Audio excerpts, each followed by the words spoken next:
Hello, YouTube, and welcome to Heathen Hacks.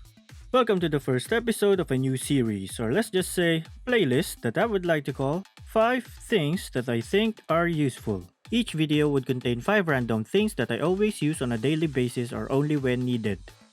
Let's go!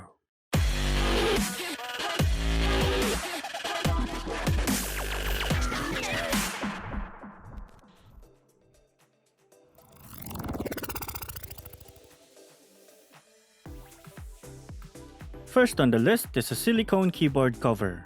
As you can see on the state of the product paper, it's quite worn out now because I've been using this thing since June. I only take it out every time I eat on my desk or whenever I do some DIY stuff. You just lay it out like this and put it on top of your keyboard. That way, any food or other small items like crumbs and whatnot would be blocked by the film and not get stuck on the keys or on the tiny spaces between them. Perfect for eating chips while watching a movie or marathoning a series, and since it's transparent enough, you can even type even if your fingers are full of grease or crumbs. It's super easy to clean as well. You just lay it flat on the table like this, spray some Lysol or alcohol, and then wipe it with a microfiber cloth. You can even wash it on the sink if you want to.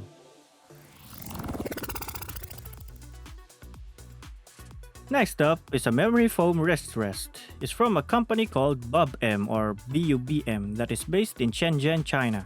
It comes in a box like this. I've been using this for quite some time now and I really love it. It's by far the best wrist rest that I have come across with randomly while browsing online. Okay, let's take a closer look. See that? No matter how hard I pressed on it, it always goes back to its original form. The way you use it is by placing it a few millimeters away from the lowest part of your mouse and putting your wrist on top of it. I don't even know why I'm telling you this. Oh, I almost forgot. It has something like this to stick to the mousepad and not move around easily.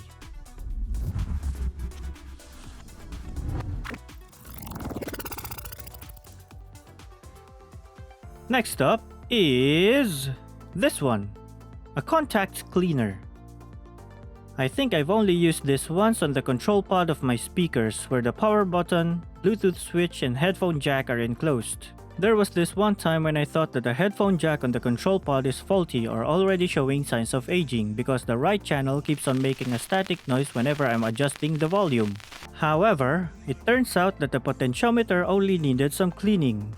So I just disassembled it, sprayed this on the openings of the potentiometer, turned the knob to the right and to the left repeatedly, waited for it to dry, reassembled it, and it's all good now. Number 4. An anti-static brush set. I'm going to use this once I do some electronics projects again, mostly for cleaning solder flux. You can also use this for cleaning PC components without worrying about electrostatic discharge or ESD. And last but not the least, an organizer. It's from BUBM again, because it's cheap, so, why not? Now, you can put anything you want in this bag, but I chose to store my cables on it.